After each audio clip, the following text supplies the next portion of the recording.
Faction 1 was very successful right out of the gate. The ratings were really high, got a lot of very positive reaction out of the fans. And there we were, planning the sequel immediately. In Red Faction 1, our standard enemies were humans and these mutant creatures that you had to fight. In Red Faction 2, you had humans again and these nano-zombies.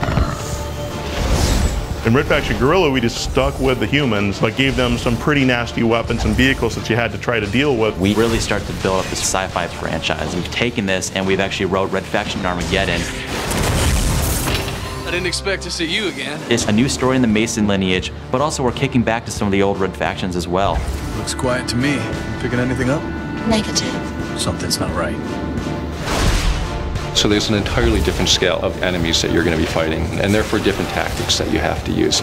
We now have aliens this time. It's these creatures that have been living on Mars. You'll see the Creepers, which are the first low line of enemies that you'll face in the game. These guys like to melee you, they like to spit acid at you. Then we have the Ravagers, they're kind of like the mid-level infantry. They stick to buildings, they can throw lightning bolts at you. And then we have some of the bigger enemies, the tanks, the heavies. They can overrun you, they can stomp on you. Beyond that, it's just destructive weapons, destructive environments, new ways of approaching battles with enemies. Geomod means geometry modification. You fire a rocket at that wall, it shouldn't just turn black. There should be a hole in that wall, and it should go through that wall and blow up something on the other side of that wall.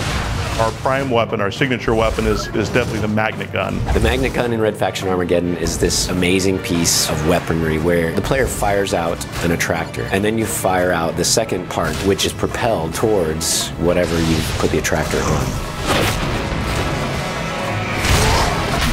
We've given you a nano forge so that now you actually can repair structures as well. You can blow up a bridge or access points to you so that the enemy can't get to you, but then you can repair that bridge and get out of there.